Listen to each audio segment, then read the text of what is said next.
Hi, this is Emily Taylor. I'm the associate producer for EverQuest II, and welcome to the Age of Discovery beta tour.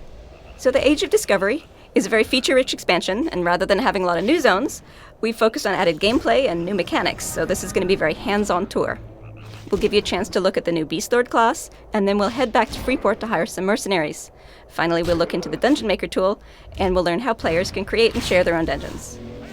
So if everyone's logged in, you should find that you're on your Beast Lord, and we're in Everfrost right now. Beast Lords have warders that they can tame, who work in combination with the Beast Lord to create a new style of combat tactics. So the Beast Lords have fewer buttons to press, but they have a more active and reactive playstyle than our other classes, as they react and interact with their warder. When you start a new Beast Lord, you have a warder already, and what species you get depends on your race, but as you travel around the world, you'll be able to tame animals from almost everywhere. So let's go ahead and tame a new warder. Most animals can be tamed by Beast Lords, and you get a special Beast Lord Sight ability when you start spending your AA points at level 20. You'll find that on your hotbar. It should be the first icon, and it looks like an eye. So, if you use that while you're standing near an animal, you should see that the animal will glow with a special effect, and that means that it's tameable. The second ability we've put in your hotbar is your Tame Warder ability. So to do that, you engage the animal in combat. When the animal is below 50% health, then you use your Tame Warder ability.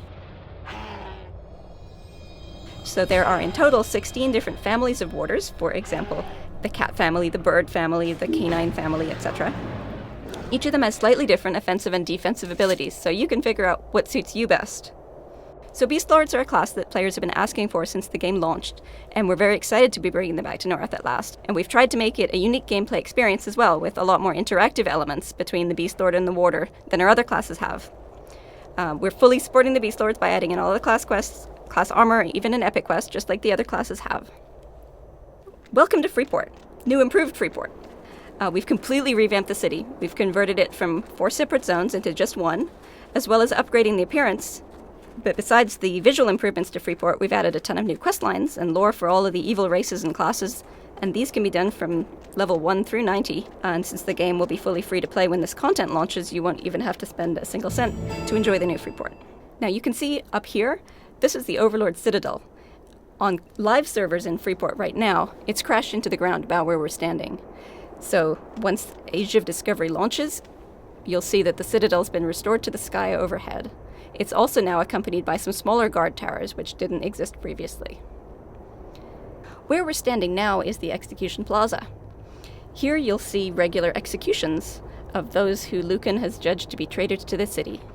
Lucan often shows up and carries out the executions himself, and there's one starting now if you want to take a moment to watch.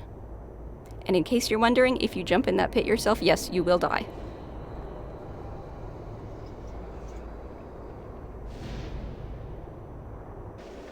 This is the Overlord's Plaza. This didn't exist in the original Freeport, so this is a pretty cool monument. Clearly, nothing says, I'm back and I'm taking control, like a 20-foot tall golden statue of yourself. So the revamp of Freeport includes a ton of new quests, including different quest lines for different races and class archetypes. Many of the quest chains also scale dynamically to your level, so even if you're already level 90, you can still enjoy them. And we've preserved a lot of the older content as well, although some of the older quests have had to be tweaked to match the city's changes. The old racial neighborhoods have been turned into instance quest zones, so you'll visit those while you're doing your quests. And there's also a new public quest outside Freeport in the Common Lands, which is for levels 20 to 30. So let's head over to the Seafarer's Roost Inn, which is where we'll meet our new mercenaries. Okay, here we are at the harbor. You can see the tents over at the right. That's new. There's sort of a commercial area where you should find the banker, the broker, the mender. You'll also find the new reforging merchant there. And here at the Seafarer's Roost Inn, you'll find the mercenaries hanging out. So mercenaries are another cool feature coming with the Age of Discovery.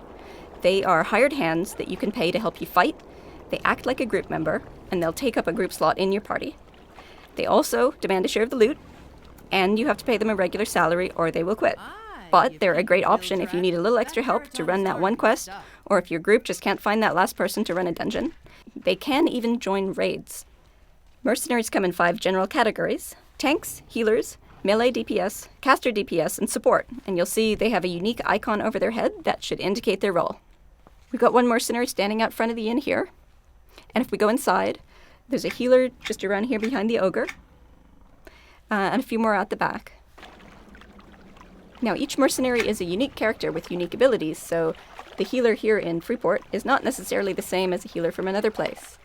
You might find that one healer specializes in heal over times, the other specializes in instant heals, maybe one has a better res, maybe another does more damage. So it's worth investigating the different mercenaries to find the one that suits you best. There are some mercenaries that will be based in Freeport and in Kinos. There are others you'll meet out in the world.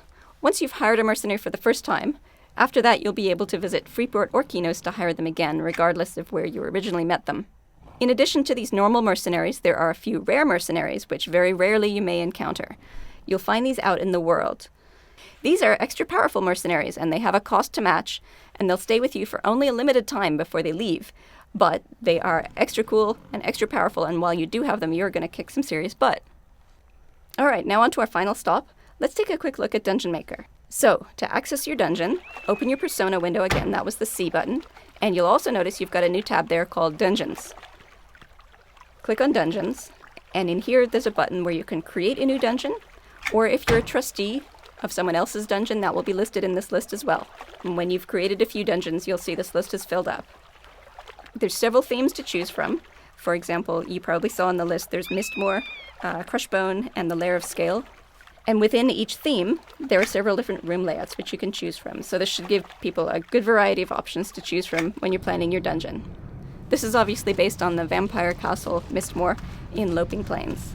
As you're probably aware, Dungeon Maker is a really exciting new tool that allows you to actually create and publish dungeons so that other people can fight through to win rewards. This is a groundbreaking feature, and we think it's going to be a huge hit, and we're very excited to see what the players in beta are doing with it already. You get rewards both as a builder of the dungeons and as a player, which makes this an exciting way to show off your creative skills. You'll probably notice you have a new window pop up on your screen called a toolbox. This is where you'll find your monster spawners, your effect objects, and decorations that you can put in your dungeon. Monster spawners are what they sound like. They will make monsters appear. Effect objects add effects to the monsters that they are placed near. So, for example, if you want to place a spawner now, and then select an effect object and place it near your monster, if you click on the object that you just placed, the effect object, it should tell you that it adds a buff, or it enhances some ability of the monsters that are near it. Some examples of effects might be adds a chance for every monster near the effect object to proc lightning damage when they attack, or increases the awareness radius so that they will call for help for monsters farther away than they would have otherwise, or increases the max health. So there are a lot of effects like that, and by choosing which ones you want, you should be able to customize each monster. The third category is the decorations. Decorations don't have any gameplay effect. They're just to make your dungeon look interesting. They include virtual items, which don't physically exist in your inventory. You'll only find them in your toolbox. And normal house items like carpenters make. And you can earn the spawners, the effect objects, and the virtual decorations in a number of ways, including through running dungeons or building dungeons and earning tokens that would let you buy more. Now you'll notice that the toolbox has a publish button at the top. Once you finish decorating your dungeon, this button allows you to publish the dungeon so that other players can enter and fight through it. And dungeon makers will receive reward tokens when players finish playing through their dungeon, and players also receive reward tokens for going through the dungeon. The tokens can be spent on a wide variety of things, including the Dungeon Maker spawners and objects, as I mentioned, also gear. There's some pretty cool stuff coming up. So that's the basic idea of Dungeon Maker.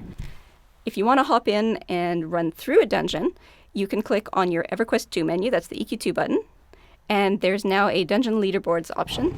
If you click on that, you'll see all of the dungeons that people have published, so just pick one and go into it. When you zone in, you'll notice that you have a dialog box listing a number of adventurers you can choose. When you're fighting through a Dungeon Maker dungeon, you don't fight as yourself at this point. You choose an adventurer to fight as. So right now you've got about 4 or 5 options to choose from. When this goes live, you'll be able to unlock more. You'll be able to obtain them in a variety of ways. And you can choose, each one has different abilities, so you can choose which one suits you best. On the right of your screen, you can see the group window to show you what all of your group mates have selected if you're running through the dungeon in a group.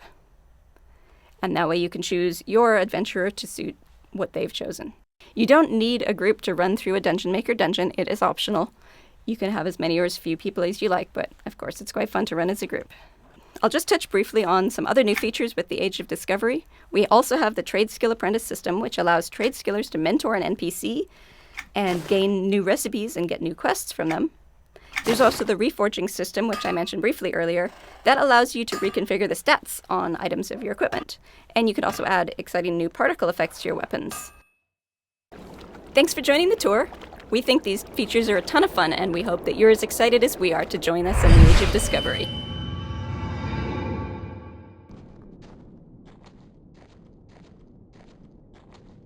Sony.